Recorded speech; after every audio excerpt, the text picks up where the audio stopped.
Not a storm that a lot of people have any experience with. I am constantly trying to keep the cool. We are in a cement building. We are in the safest place we could possibly be at this point.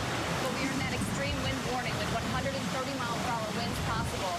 And again, the debris is why I'm not standing outside, because we have seen it flying everywhere. Let me take you to the map, because if you haven't seen this image yet, you need to. Landfall is imminent somewhere between here and likely Tyndall Air Force Base. We will see that when it officially... Did you hear that too? The crashes are so ominous when you hear, you don't know what that is crashing through. But in that close-up eye on our graphic system, you can actually see the ocean below. See that water glistening there. That's that clear eye that is made for such a strong and impactful, now 150-mile-per-hour wind, likely making landfall as we speak. We'll get the official from the National Hurricane Center. But taking you to those extreme wind warning that includes Panama City, all the way through Apalachicola, over to about St. Mark's, it looks like. Or not St. Mark's, I'm sorry, down into Apalachicola. But as the wind keeps going to the northeast, we're not going to be the only ones dealing with hurricane-force winds. Places like Dothan, Alabama, Albany, Georgia could see gusts upwards of 60 miles per hour. And there goes more. I don't know if you're hearing the crashing. Yeah. Yeah, maybe, no, we'll leave the door open. Brandon's asking if I want to shut the door. I think at this point we're going to start to wrap up. But don't forget that the storm surge on the back end of this, we've had east winds, George. East winds meaning offshore. The water has been pushing away from us. When this thing comes on the back side of it, we're not going to be done with it. We're going to see even more of that water pushing our way. We could see 9 to 13 feet across a large area of this panhandle of Florida. Such a vulnerable spot. Again, so many people. I'm hoping everyone is in their safe place. And just so everyone at home knows, if this gets too hairy, we actually have interior bedrooms and bathrooms. We have mattresses, and we'll be ready to put ourselves in the safest place possible. Just listen one more time, because I think it really is astounding. Of all the storms I've ever covered, this one will end up being the strongest, at least in my lifetime. Ginger, those winds are as furious as any winds I've ever seen. I would advise you to close that door, but we are happy to be hearing just the roar of that. And remember, just a couple of hours ago on Good Morning America, you were on that beach, but now can't even get close to it. We do want to talk to Rob Marciano in Panama City Beach as well. Rob. Hello, George. Easily the worst of the conditions that we've seen all morning long, as you can imagine, as this eye wall begins to approach Panama City Beach. We are just actually west of Panama City Beach, so we'll be getting that part of it. And right now, behind on this side of me is the hotel that is protecting us. Well built, very high, about 8 stories there, and the wind just humming right over the top of that, and also ripping along the sides of it, and it's been doing some damage, ripping off parts of the side of the hotel. There's a gutter right there, kind of a flimsy fence behind that crew stand where a television crew, they wisely abandoned that position. This is all being thrown around and ripped apart. We're seeing other hotels up and down this beach line where roof tiles are being strewn off. Now, out there, the surf, you get an idea of just how strong the winds are. The waves obviously crashing in. Those are 12, 15, maybe 18-foot waves crashing on the shore. But you can see the wind just ripping along the tops of those waves there. And it's going parallel to the beach, if not slightly offshore. So that, if anything, is helping our surge issue at least here, because we're on the western flank of this. But on the eastern flank, closer to Ginger and over by Apalachicola, they're going to have that surge issue in a bad side.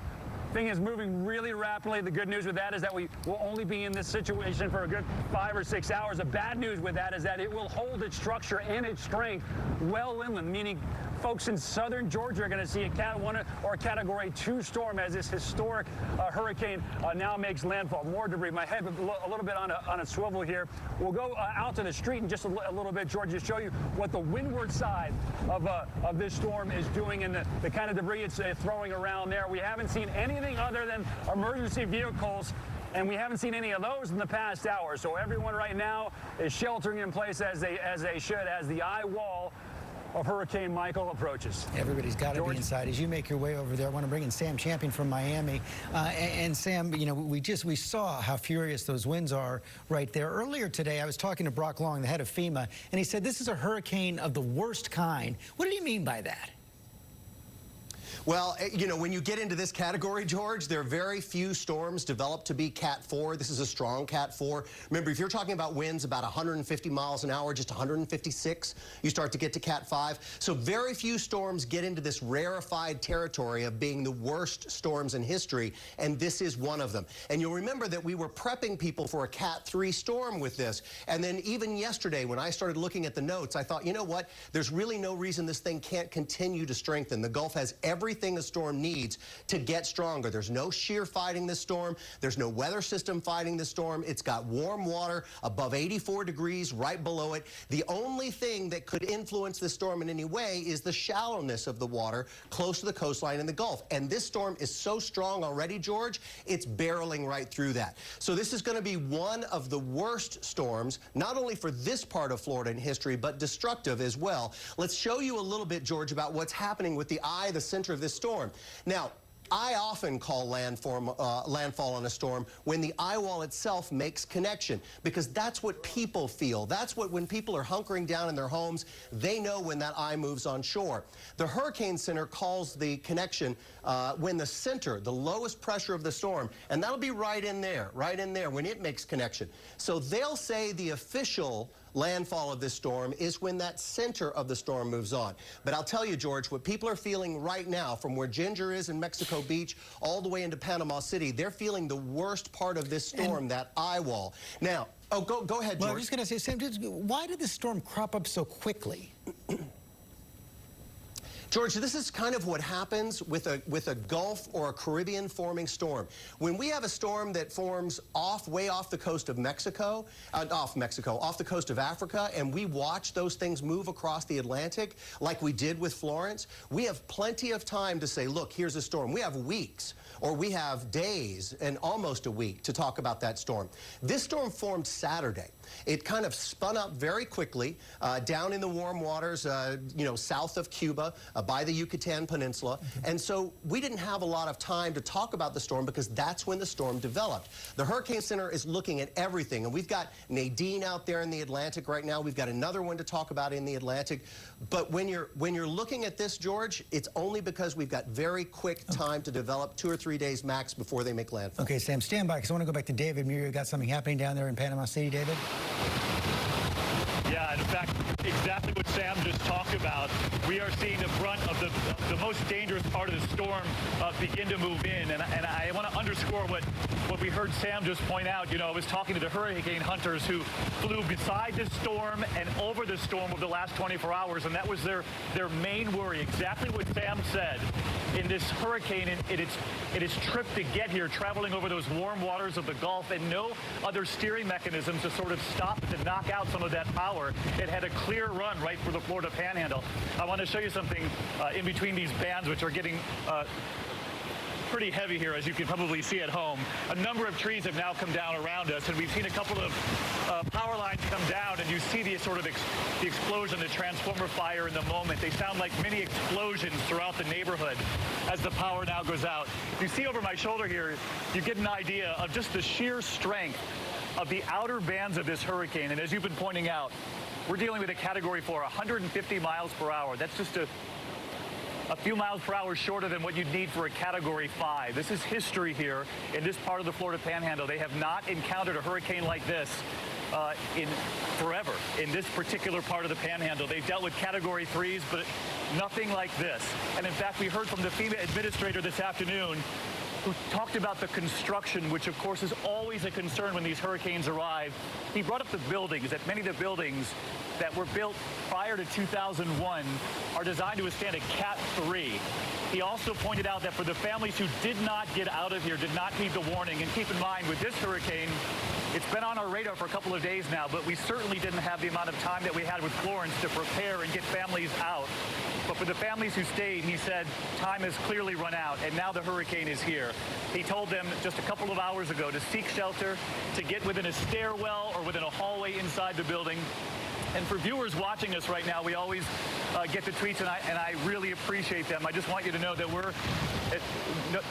regardless of the wind that you're seeing right here, we are covered in a concrete area here with concrete posts on either side of us to protect us. And I just want to let you know at home that we are protected in that way, and we'll certainly head indoors. A lot of families inside who've left their homes, who I've been talking with all morning long, and as they've been asking too. And, you know, they have lived here for generations and have not seen something to this scope. One of the things that we heard from the administrator, Brock Long, with FEMA, and you saw him during Florence, you see now during Hurricane Michael, he told people to find a structure that can withstand 150-mile-per-hour winds. It's a tough thing to answer because they simply have not seen. I just want you to take a look. This is what it looks like as a Cat 4 moves in. Trees are coming down in front of us. Power lines have come down. We've seen, as I mentioned, those explosions right before our eyes. And again, these are just the outer bands. As Sam and Ginger were pointing out, the hurricane now coming ashore between where we are here in Panama City Beach, not far from where we are, between here and Vincent Island, and Mexico Beach is sort of the in-between point. And you heard from Ginger how she felt the pressure. Her ears have been popping all morning long, and there's a focus on the pressure, and it's significant. It is lower than what we saw in Katrina. It has been dropping steadily over the course of several hours this morning, and we've watched this intensify before it makes landfall. And I just want you to hear what it sounds like standing out here, just the sheer force of this. Listen to this.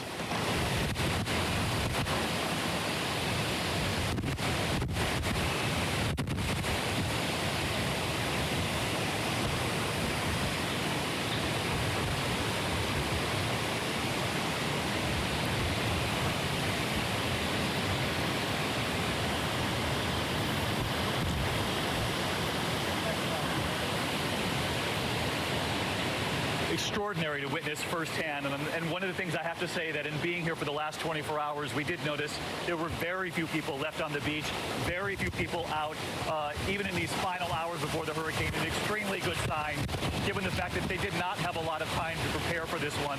A couple of key factors that are different about Hurricane Michael from Hurricane Florence and obviously Harvey, which is still so fresh in our memory, is that this hurricane is moving much more quickly. It's not going to come ashore and simply sit here and dump water like what we saw in Florence and what we saw, of course, in Harvey. This is going to move much more quickly. It doesn't mean it's any less destructive. In fact, the winds they are very concerned about. That's why there's states of emergency, not only here in Florida, but as you go through Alabama, through Georgia. An alert went out in Georgia not long ago, not about hundreds of trees coming down, but the possibility that they'll see thousands of trees come down, that there'll be power out, not just for days, but for weeks to come. But just given the scope of what we're witnessing right here, I do want to go back to meteorologist Ginger Z. As I mentioned, she's on Mexico Beach between Panama City and Vincent Island. And Ginger, I know the outer bands were hitting you a moment ago. I can't even explain how we've seen this pick up in just the last couple of minutes. I'm curious what you're seeing right now. And that's how quickly it happens, David. We are in the eye wall, so we're on that right side, the dirty side. And George had asked me to not only shut the door, but look, we've had to step away from the door because debris is flying so close to our hotel. You see that right there. You see that, and we have a wind gust. Max is talking to me saying there's 129-mile-per-hour wind gust recorded, but our window here is a hurricane-proof glass door, and it has been bowing, and so we wanted to step away from that. It looks so much like the hurricane I always describe to people, and that is a washing machine. You have all of this water, you have all of this wind, and you can't see anything. Just 20 minutes ago, I was able to see the homes right across. I have no idea if they are there still. I don't know what type of damage has been done. We keep hearing crashes and bangs, and that means that debris is flying off, rolling down the roads here and hitting into the building. The other thing that I just started to feel, and we're on, just to give you an idea, we're on stilts in a cement building on the second floor, which is actually like the third floor. And I'm starting to feel just a little bit of tremor. And that is the wind being that ferocious and almost like a little bump that is moving the entire building. Again, I feel very safe within this structure specifically. We actually have interior rooms, and I can show you it's not just this room, but there's a bathroom, and I know we're stopped up right there. But the bathroom, we put a mattress in because that's a last resort. That's what we do. And everything's kind of going wild here. Ginger? Oh, and there's some debris that just came up on our deck. You can see right there. Yes, go ahead, George. Yeah, as you were hunkering down this morning, has the rest of the neighborhood evacuated? A lot of people left. Oh, you're hearing that. The debris hit the windows here. I'm sorry. Now you're kind of seeing that washing machine. You guys can step away there too, Brandon and Tim. And yes, a lot of people have left, but the people that did end up staying, actually the woman who's in the building with us here, Kimberly, has a home that's right on the water, and she was so scared that that wasn't going to be there anymore, and I think it was a very good move for her not only to move inland a little bit, but into a cement structure, because that's really the only way to survive in these types of things. Because when you have a Category 4, and I know Sam was mentioning this, we're talking about 150-mile-per-hour winds that can make even well-built structures, you can't occupy them. They can take the roof, they can take the walls, and the type of damage, and here goes the warnings. For some reason, our smoke alarm keeps going off. We think maybe because of steam that is building up inside of here. How long will the winds of this intensity last right where you are? And that's a great question, because that's people who are holding on and saying, how long is this going to last for? I think we're going to end up, especially here in Mexico City, because I don't think we're going to get the eye. I think we're going to be right on the right side of it for the next hour and a half or so of this intensity. That is where you get the damage. If the first gust of 120 doesn't do it, the next gust of 130 can do it. And you've got time to do it. Fortunately, as David was mentioning, this thing is slicing in comparison to a lot of the other hurricanes that we've dealt with recently. So moving at 14 miles per hour, that's going to help us because it will move on. The other thing that I mentioned earlier that I am really more concerned about is the water on the backside of this, the surge that could still come. It's not just surge on the front, it's surge overall. And I don't know if you can see here, we have the doors shut, water's bubbling up from outside, just from the rain alone. That is not from surge or anything. That's just from rain alone kind of entering this condo. And taking over the floors. So that's the very minimal damage that we'll be seeing here. The power lines are just dancing outside of there. Not something that you'd want to be a part of. And so much, doesn't it look like a car wash? That's what it looks like. It looks like we're inside of a car wash that has 129 mile-per-hour winds. Yeah, we can tell. I can't imagine what it's like just to be a few feet from it right there, Ginger. Now I want to pull away and give people a sense of the scale of this storm. Look at a shot of the storm of Hurricane Michael from space right there. And you can see, and Ginger was talking about this earlier, that well-formed eye there. President Trump calling this a monster storm as well earlier today. Just a massive storm moving so quickly across Florida and into Georgia. Want to go back on the ground now to WPLG's Terrell Forney in Apalachicola. George, we are seeing the devastating impact that Hurricane Michael is having in areas along the Florida Panhandle. Take a look behind me. You can see all of that driving rain. Look at those palm trees. They are no match to all of the wind that is pushing in from the Gulf. This has been the scene here in Apalachicola throughout the entire day. What we've noticed is a change in the wind. It was gusty earlier in the day, but these strong winds are now sustained. They are not giving up as Hurricane Michael inches near to this area. We can also tell you that we've driven around this area along the Apalachicola River, and that river has already spilled its banks. There is water overflowing into a park and into a road. Storm surge was a big threat in this community. Forecasters were saying they were expecting between 9 and 12 feet of storm surge, a deadly number for any community, especially when you consider that many of the structures in this area are one-story structures. Take a look over there. You can see a huge tree that is down. It has fallen on a fence next to a home. This is the situation that we have seen driving the roads through Apalachicola as well. We also know that there are a number of down power lines. Power has been out for a number of hours here as the storm inches near this community.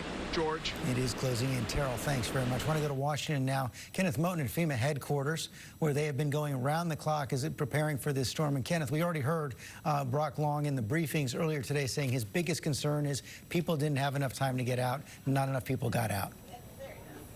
And he called it the worst type of storm, unprecedented.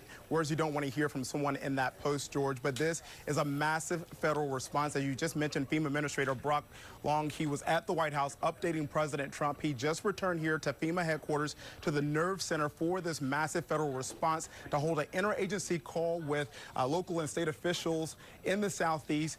As you see rows and rows of people behind me, they are coordinating this federal effort. FEMA says it has thousands of people on the ground in the Southeast, 3,000 people to be exact, so that they can respond and mobilize quickly to those areas hit by this storm. Now, as you know, FEMA says it is monitoring the situation. Other headlines from them, George, the focus post-storm will be on getting those roads open to get those first responders in after the storm. And due to downed trees and down power lines, the agency is preparing for electricity to really be out for weeks. FEMA is also worried about those buildings in Florida that were built before 2001, George, that apparently do not have the same codes, building codes, construction codes. And what we understand is that those built before 2001 really likely won't be able to withstand a Category 3 storm, and we know that we're dealing with a Cat 4 here. Last night, I should also tell you, George, 4,000 people entered 70 Red Cross shelters across the panhandle of Florida and Alabama. FEMA is also keeping close watch on Georgia, where hurricane-force winds are expected to bring trees down, power out, widespread structural damage, and the threat of tornadoes along the track of Michael. And then there's that heavy rain threat in the Carolinas, George, because we know that those states are still dealing with the impacts of Florence. Yeah, boy, they sure are, Kenneth. Thanks very much. Actually, want to go to Eva Pilgrim. She is in South Carolina right now, and of course hit so hard by Hurricane Florence. Eva, the weather hasn't quite come in yet, but already getting a little wet. Yeah, we're already getting rain. This is actually a different system, and this is part of the problem that we're looking at here. This area, the Carolinas, has seen so much rain. First from Florence, that slow-moving hurricane that just dumped and dumped across the Carolinas, and then the rain that has just naturally come here as it does this time of year through this season. And so the ground here is already inundated with rain. They're waiting to see how this storm moves through, to see how much rain falls into this area that already has seen the ground so wet. And the governor here in South Carolina, they actually never lifted their state of emergency after Hurricane Florence. They've actually just extended it to deal with Hurricane Michael that is now heading this way. George? Okay, Eva, thanks very much. I want to go to Victor Akendo in Tallahassee. They are getting ready. Yes, they are, George. Hurricane Michael is headed right this way. Right now, we're starting to feel those outer bands. The rain here has been consistent, and now those gusts of wind are only getting stronger. We just heard from county officials. They say that Tallahassee has not seen a storm like this in more than a century. They say that if you have not evacuated, if you have not left your home, the time for that has passed. You need to seek shelter immediately. West Tallahassee is expected to get the worst of it here. Florida's capital is beautiful, but it is covered with trees. You've got a lot of big oak trees as well. Just take a look at that big one right over there. You've got that Spanish moss hanging right down from it. That's already littering a lot of the streets here in Tallahassee. The big concern all along for folks here, those trees coming down as Hurricane Michael marches through here, and power outages. We could be looking at projectiles, a lot of debris just covering the roads. So that's going to mean road blockages, power outages for some time to come. Now, they did pre-position a bunch of crews in this area, more than 1,000 utility workers already here in place. You've got road clearing crews and power crews as well. But here's the thing. They won't be able to get out there and do their work once the winds reach more than 35 miles per hour. We're expecting about 5 to 8 inches of rain here in Tallahassee. We could see some tornadoes as well. So just to reiterate from county officials, if you have not left your home, now is not the time to do so. Stay off the roads and seek shelter immediately. George? Hunkered down at this point. Okay, Victor, thanks very much. Also want to go to Maggie Rulli. It is hitting hard now in Panama City Beach. George, just like a switch flipped, all of a sudden this hurricane has come on hard and fast. We have been out here since 3 a.m. and back then there was hardly any wind, hardly any rain. And now about an hour ago, the winds have picked up, the rains have picked up. We actually had to come inside our hotel just a little bit because it was no longer safe for us outside. A huge sign at the gas station just next door flew off, ramming down the street. So we've taken safety a bit inside, but we're expecting things to only get worse. These winds to only keep increasing here for us here in Panama City Beach. Okay, Maggie, and David Muir back in Panama City as well, where it seems to have calmed down, or you're inside at this point. Yeah, we're inside, just inside where we are staying inside this hotel I mentioned to you earlier. Obviously, we make sure that the hotels that we do stay at have reinforced walls. Give you an idea, the fire alarm is now going off in the building. I'm not sure if you can hear. I'm not sure if you can hear that, but you can see all the families who are gathered here. These are families who heeded the warning to leave their homes, come to this hotel, and to ride out this hurricane, this Category 4 hurricane that's now hitting. They have wind gusts 119 miles per hour right here in Panama City. I'm not going to go back outside for obvious reasons, but Dale, if you could just show folks at home what it looks like as a Category 4 barrels through. The eye wall coming ashore, Florida Panhandle right now.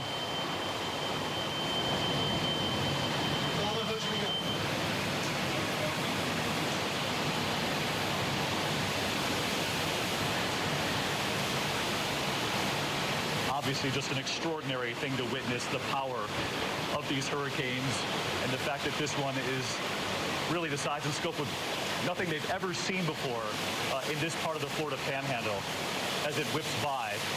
Again, that's the entrance to the hotel that we're staying in. And when we were outside, we were protected somewhat by giant cement walls and U-Haul trucks and vans that are parked outside to barricade the area, and yet you're still seeing that through the front door of the hotel. You're hearing the alarms go off inside the hotel. The power went out some time ago. We actually saw the transformer explosion just down the street, George. But this is just really obviously an awesome sight to see, but it illustrates the real danger that authorities here have been talking about for the last 24 hours and telling people to get out, to try to seek shelter, to come to one of these hotels, or to go further inland. This is what all of these families who are standing behind the camera are watching along with us here this afternoon unfold here. The only blessing, if there is one, with a hurricane this large is that, as you have been pointing out with Sam, that it is moving fairly quickly, moving much more quickly than what we saw in Florence, and certainly in Harvey, where those came ashore and then they just sat there and they dumped water. And look at the scope of the water that you see over my shoulder here. And yet this hurricane is moving more quickly than those previous hurricanes that we've reported on. It's somewhat remarkable that you have states of emergency in several states already. They're now preparing for the possibility that it'll be at hurricane strength when it travels through Georgia and beyond. And Ginger, we've now moved inside just as you did earlier. You got the early brunt of this, but we're now seeing the sheer force as this makes its way through Panama City. And the last wind gust that I saw reported, Ginger, was 119 miles per hour right here in Panama City. And David, no matter where you are in this storm, I just saw something I have never seen in real life. I've seen it on video, and I have seen it in a 3D graphic that we made to describe storm surge. I saw an entire home taken off of its foundation and rolled down the street. That is the type of storm surge we're talking about right here in Mexico City at this moment. You can't see it, but we could just start to make out, and I saw the roof on its side rolling down the street, and that was one of the structures that I had showed you earlier. I can't see if any of the others have made it. The water is still at least 10 feet below us, but remember I told you we're on a 3rd floor. We have rooms 4th and 5th, so we're able to go up if we needed to. But I'm going to tell you right now, anything that was on this coast within 20 minutes just now is gone, is going to be washed away. It is going to be one of those concrete slab situations when this all calms down. My heart is racing. I have never, George, seen something like an entire home, a well-built home, rolling down the street, except for we made this 3D graphic so that we could explain to people after Sandy happened what storm surge really does to a structure, what it can do to your home, and how quickly it can come in. We just watched that happen in real time. And I'll tell you right now, it makes you shake. I can hear it in your voice. It's just staggering. Staggering, Ginger, and we're glad that all of you are at least a little bit higher up, and if at any moment it comes time for you to go, you've got to get fully inside. We feel still very good. I want to bring in Congressman Neil Dunn now. He represents this district from Central Panhandle through Tallahassee and Panama City. Boy, you're going to have a lot of work ahead of you, Congressman. Yeah, this is an unprecedented storm in Florida history. We've never seen anything like it. It's huge. It's, as you said, a Category 4, and the storm surge is literally unprecedented. And Congressman, did you have the sense that the people, your constituents, had heeded the warnings and had evacuated in time? I wish I could tell you that I felt comfortable about that. I think that we have had a shortage of evacuations. Our shelters hit a certain amount of fullness. We have 4 shelters open, and people in them, 2 or 3 are full, but the other one is not. Honestly, there's going to be a lot of damage. It's hard to predict because it's just that we don't have a model for it. I've spent most of the morning working with FEMA and other agencies to plan and prepare for pre- and post-disaster support, supplies, people, services. We're working with the utilities, the first responders, the hospital, transportation, the police. Yeah, it's now. The storm is upon us, and everybody has to shelter in place and take no chances, no risks. Just be safe, be resilient, take care of your family and your neighbors. Are you down there now, or are you in Washington? No, I'm in Bay County right now. I'm in the Emergency Operations Center. We've lost power and our internet. We're on generators. And that is going to be the #1 issue going forward as you start the cleanup. You're going to have to bring in power generators from all across the country. Fortunately, we've seen some really good responses to hurricanes in the last couple of years. Florida's stood some very robust recovery from natural disasters programs, and those were all dress rehearsals for this one. And we can see and we can feel the power right now. Congressman, thanks very much. I want to go to Washington now. Tom Bossert, President Trump's former Homeland Security Director. Tom, you were on point, I think, for Irma and Hurricane Harvey back in 2017. This one seems to be hitting just even harder. Yeah, George, thanks. I'm really worried at this point. I was also a FEMA employee, believe it or not, deployed into Florida in field operations for Hurricane Ivan in 2004. It hit the same or roughly the same area of the Panhandle, and we had a little bit more time. That was the 4th hurricane at the end of a 6-week period of time in which we had the entire state evacuated, unfortunately, 3 times in a row. And so people had a lot of heightened awareness. I look at this now, and I know we've all reported it, and what we're doing here today is extremely important here, providing good information to people to allow them to make good decisions. But I'm worried that the evacuation rates weren't high enough. I'm worried that we didn't have enough time to prepare adequately as a community from the local and state levels. And I'm worried and reminded to be a little bit somber at this point. Unfortunately, history tells me that we'll see some death as a result of this. Tom, what is the key to getting those evacuation rates up? Was this simply a factor of speed here? Yeah, it's a little bit of speed. It's a little bit of, time to act, right? At some point, some procedures take a little bit longer than you have, and so you have to make trade-off decisions. It's mostly about speed and time, but it's also messaging. I think a lot of what we did as we saw this crop up was understandably start reporting on Florida, but the people of Georgia didn't necessarily get all the attention that they're now getting, but they're going to see hurricane force winds and rain. Take us behind the surge, scenes. though, George, that's going to leave behind damage that's going to last for years. Take us behind the scenes now. Of course, you're not there right now, but you've been in situations like this, behind the scenes in the White House, in FEMA right now. What's happening? Yeah, I've spoken to Administrator Long and his senior team today and leading up to it this week. I have a pretty good sense of what's happening. People are mobilized. The entire workforce is shifting all over the country to bring resources, human resources, some of whom are tired, into this region, into this effort.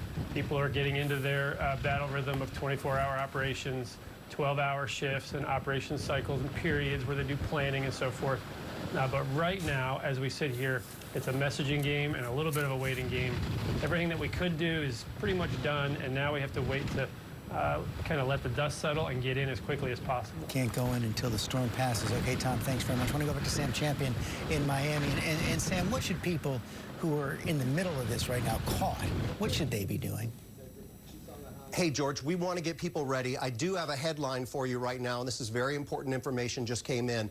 The center of this storm did make landfall near Mexico Beach, 155-mile-per-hour winds with this storm. Now, remember, a Category 5 is 156. So we are at the top level of a Cat 4. The Hurricane Center will go back and look at all of the gauges, look at all of the readings to see whether this was indeed a Cat 4 or Cat 5 at landfall. But this is an historic event in this location and for the coast of the U.S. This is rarefied territory for a storm to become this big, this strong, and make landfall anywhere in the United States. That is a headline right there. George, the landfall. Wait, before you go there, because I want to go back to Ginger right now, because she's on the scene where Michael just made landfall. Ginger.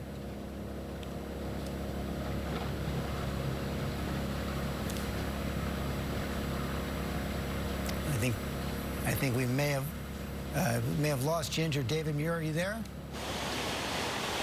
I am here, and of course we all are thinking about Ginger right now since she is in precisely the location where this hurricane just made landfall, and I'm sure we will go back to her as soon as we can for folks at home who are watching and obviously thinking about her as we all are, and our team right there.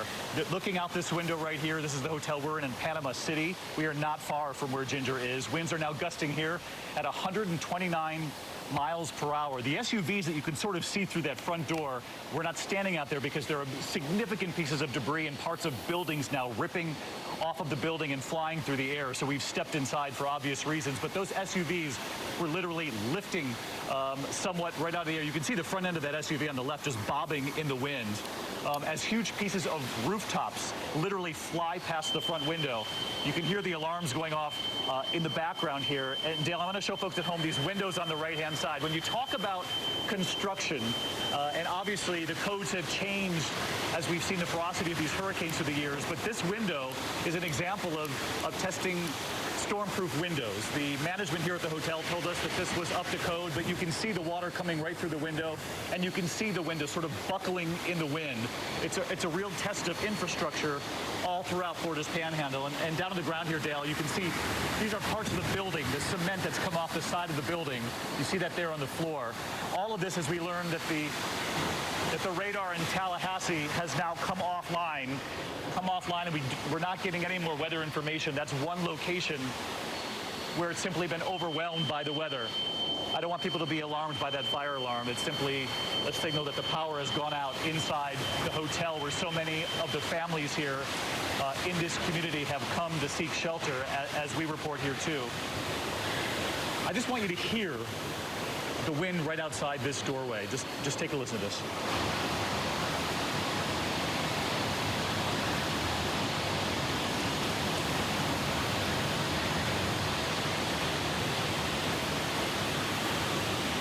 We knew this was going to be a powerful hurricane as we watched it intensify over the last 48 hours from a Cat 3, then to a Cat 4.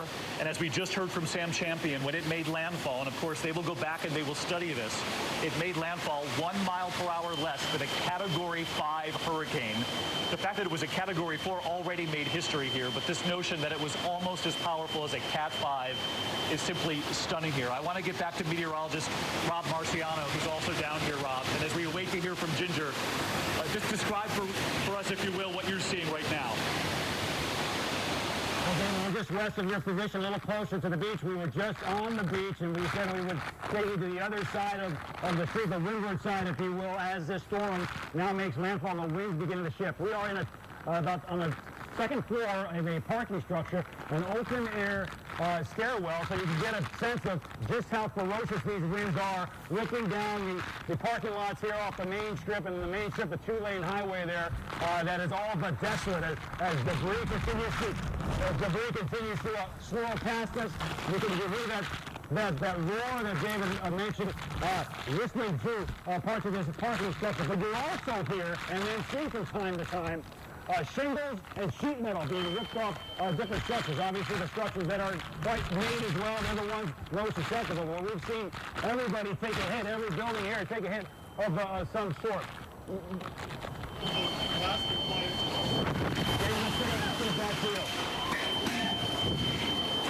Rob, thank you. We are in our same location, and I've got to tell you, a significant scare for the families who are inside this hotel with us. As you're looking out through the window, you can see the roof of the hotel that we had been standing out there. That was the shelter for a Category 4 hurricane. That has now come down on those SUVs that I was just telling you about earlier. Listen, the wind is picking up so much. We're gonna take a break, send it back to you, George. I want to make sure everybody's safe. We'll talk to you shortly. Those winds so fierce right now. And Sam Champion back in Miami, we're seeing the power, the destructive power of those winds right now. So intense. George, we're all watching something together that very few of us get a chance to see, and I've been doing this for more than 30, 35 years, but a daytime hit of a hurricane that's a high 4, near a 5, moving through. This gives people a chance to see exactly how powerful this kind of storm is, and our crews have done everything right. We've put people in safe positions, but still have cameras so you can see the damage. The one thing, George, I want to remind people is that now that we have the center of this storm moving on shore, the storm will not get stronger, but it will stay this strength for a few hours longer as it slowly weakens. So I want to talk to people who are inland, away from the coast right now, and I mean Tallahassee into South Georgia, that southeastern corner of Alabama. All of you, I need you to kind of pay attention to what we're going to tell you right now.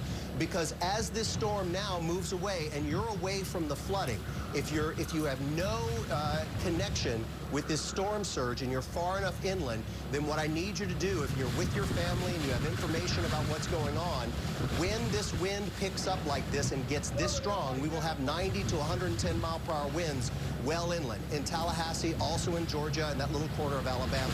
So take your family into an interior hallway, drag every mattress that you have that you can get your hands on, and take it with you. Bring all your supplies with you. If you have an interior bathroom that has no windows, if you have an interior walk-in closet, walls are your friend against wind, tight walls. So every corner makes the building stronger. And the reason we like bathrooms is the plumbing running through those 2x4s within the wall actually helps make that wall stronger, and you can use the tub to get in and pull a mattress over you, much like you would a tornado, to protect yourself from debris. Because I've been in these buildings when they fall apart like this, when the constant wind of a Category 4 or 5 hurricane tears them apart, and there will be flying debris. There'll be glass, there'll be insulation, there'll be wood, there'll be nails in that wood, all of it kind of moving through.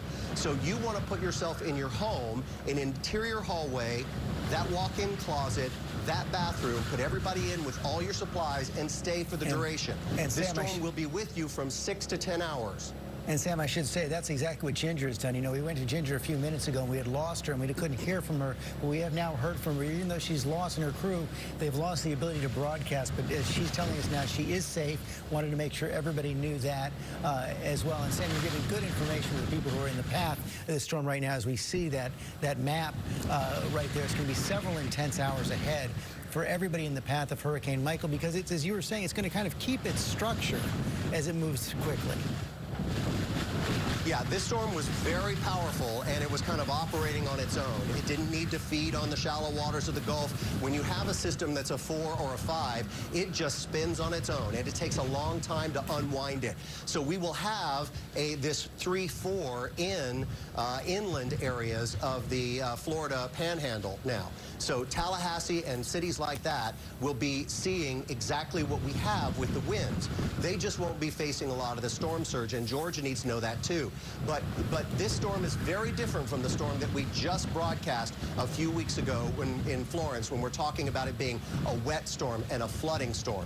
Once we get past that impact of the water up against the shoreline, we're talking about this storm being a damaging windstorm.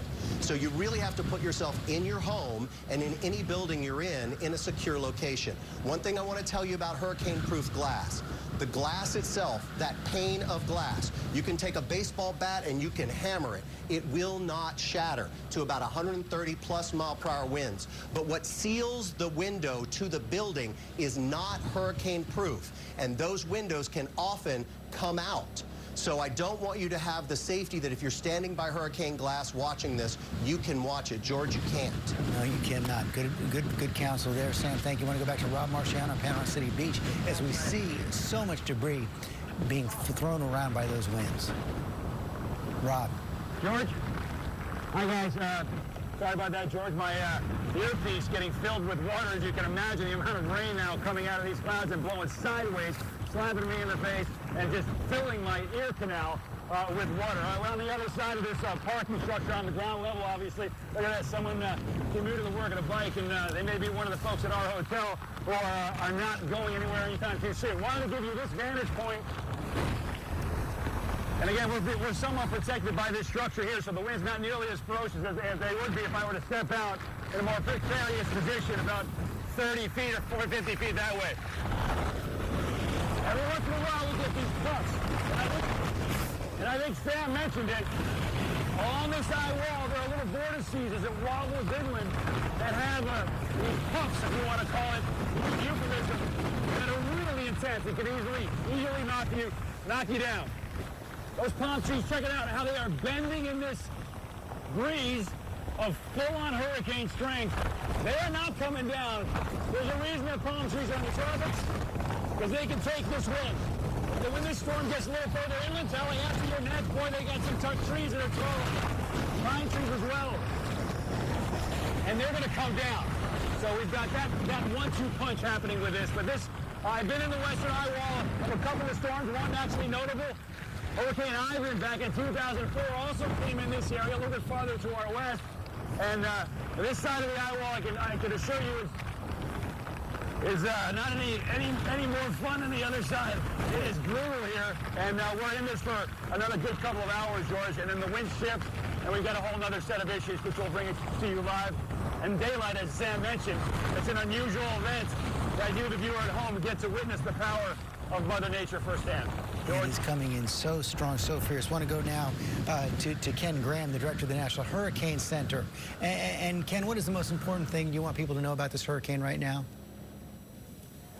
Yeah, we're really worried about, of course, the wind that you're seeing, some of the images from everybody. This is intense wind. I mean, landfall at 155 miles an hour, so structural damage, trees down, power outages, and that's just part of it. I mean, we're looking at some of the readings here at Panama City, already gusting to 129 miles an hour. Now, some of this could be well away, so once you start making landfall, even these rain bands away from the center of the storm can start having hurricane force winds. So this isn't just coastal, this is going to stretch pretty far inland. And Ken, talk about the path that we're going to see over the next several hours and what could happen to the hurricane. And look at this. So we do expect some weakening once you make landfall, so you start to see that. But here's the issue. When you come ashore that strong, you know, a Category 4, 155 miles an hour, we still are forecasting to still be a hurricane on the Alabama-Georgia state line, a tropical storm even tomorrow, looking at the Georgia-South Carolina line. So this isn't just coastal. You're catastrophic damage right along the coast. But you'll start seeing the rainfall and gusty winds well into Georgia and the Carolinas. You can still see some power outages in those areas. And Ken, we heard Ginger say this before. This is the strongest storm to hit the United States since Camille back in 1969. Yeah, no, it's interesting. I looked at some of the stats, and here's an interesting one, too. We got statistics going back to 1851 on these hurricanes, and this one here is the first Cat 4 in the Florida Panhandle, so historic in that regard. The other one, 919 millibars, makes it the top 3 or 4 lowest pressures of U.S. landfalling hurricanes as well. So, you know, a very strong system, catastrophic damage associated with the storm surge, the rain, and also the wind. My goodness. Okay, Ken Graham, thanks very much. Thanks for your time. I want to go back to Maggie Rulli in Panama City Beach. Maggie. George, not sure if you can hear that behind me. The whistling and the wind just continues to intensify. And the biggest change I've noticed about in the past half hour is just this wind you see is now constant. There is no break in these wind gusts, and they keep getting stronger and stronger. We were out there not too long ago and have had to keep moving further inside under the hotel awning just to stay safe. And it's a good thing we did. The second we moved inside, a huge sign from down the street ripped off its foundation, came barreling down just behind us. So we're staying more inside for now. And again, the biggest change is just these winds are intense, they're constant, and you can hear them whipping past your ears nonstop, George. And Maggie, you've been there for several hours this morning. When did people start to move off the streets, and when did you really have the feel that everybody was hunkered down inside? You know, I have to say, at first there was some draw to be outside, the anticipation. We were out here, like I said, since 3 a.m. this morning when it was still relatively quiet, and that's when you saw a lot more people, especially media, outside walking around, taking videos. But just about an hour and a half ago is when things really started to get intense, and I think people realized this is the time to take this storm seriously. The governor's been urging us. It's a strong Category 4, pushing 150 miles per hour, so this is not something to mess around with. And once we started seeing and hearing this wind whip up and seeing that debris, that's when everyone really pushed inside and started to take shelter. Okay, Maggie, thanks very much. I want to go back to Sam Champion right now. And Sam, you know, boy, as we see those trees swaying in the wind, this hurricane hitting in the same week we learned from the United Nations that we're reaching an actual crisis point, the idea of climate change. Talk about what we know and what we don't know about the impact of climate change on intense weather events like this hurricane. So, George, you know, when we get down to what we do know and what we believe and what we don't know, I would put that in 3 separate categories, because what we know has been proven that we know that in increased levels of carbon in the atmosphere has certainly done a lot to put more energy in the atmosphere, certainly done a lot to put more water in our oceans, and so that, we believe, will make the storms a little bit stronger. But in the next 2 categories of what we believe and what we don't know, it comes down to how many hands we have on deck for science. We have to be able to, and there are lots of scientists who will tell you they will point to these stronger storms as being contributed by climate change, to being stronger because of climate change. But we really need to put hands on deck to be able to prove that the warmer waters of the ocean, by the way, this storm was moving through waters in the Gulf that were 2 to 4 degrees warmer than normal for this time of year. So when you talk about warmer water making a difference on stronger hurricanes, this is the kind of thing we have to put together and show to people, you know, and George, it's just one of those things where we know it, we believe it, we just have to have the science and the proof to back it up and show people. George, one of the things that the Hurricane Center just did was talk about the inland path of this storm, and while we have everybody's attention because we have those incredible images of this thing making landfall, I wanted to talk about I wanted to go one step further than Georgia into Carolinas, if that's okay with you guys, if you have time for that. So we noticed by the time we get to Dothan, Alabama and Albany, Georgia, we've got a Category 2 hurricane inland. Category 2 hurricane. This is going to be disastrous damage for South Georgia.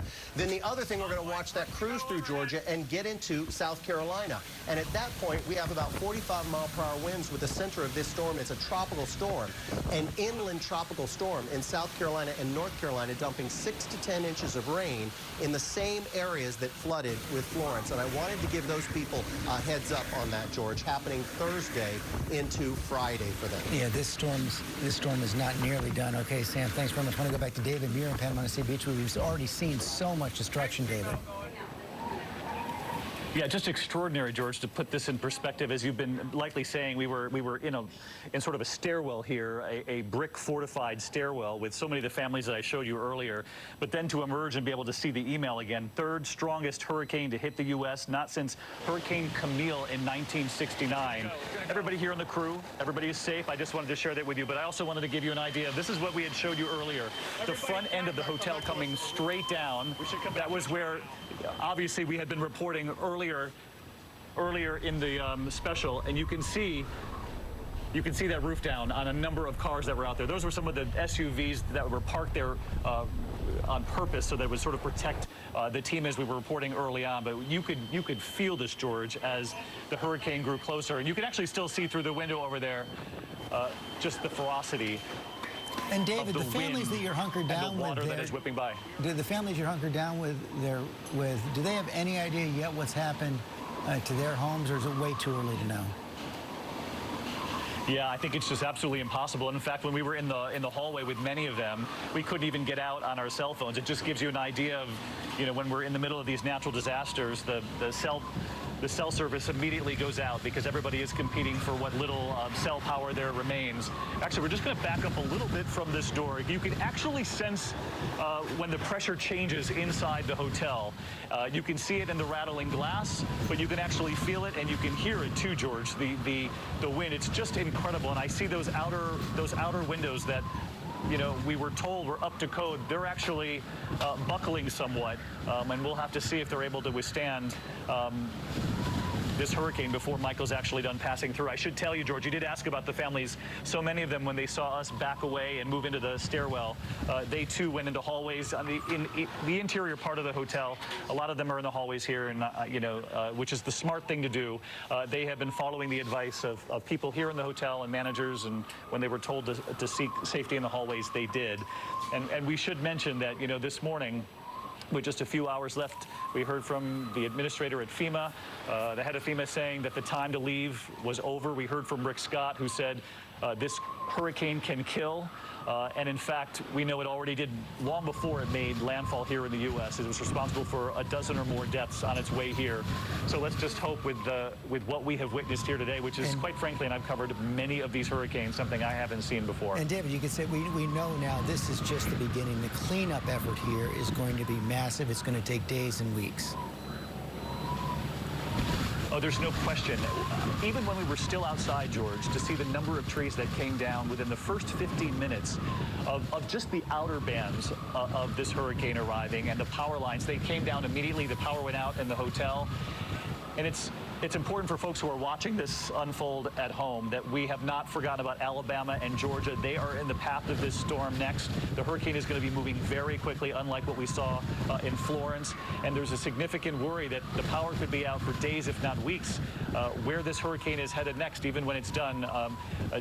With its damage right here in the Florida Panhandle, which is just extraordinary. I should mention, I know you shared it with viewers on the air earlier. Everybody here on the team is safe. Ginger Z, that's one thing I was really happy to see when I got out of that stairwell, George, is that she tweeted as well that she's safe. But we're all watching those images on social media the way you are too, and to see that home lifted off its foundation and carried with the storm surge not far from where we were. That's just a stunning sight to see unfold here this morning. Historically powerful storm. Okay, David, I know we're going to see you tonight, a special edition of World News Tonight from Panama City Beach. Our coverage is going to continue all day long online at abcnews.com. Hurricane Michael has made landfall, Category 4, 150-mile-an-hour winds. Have a good afternoon.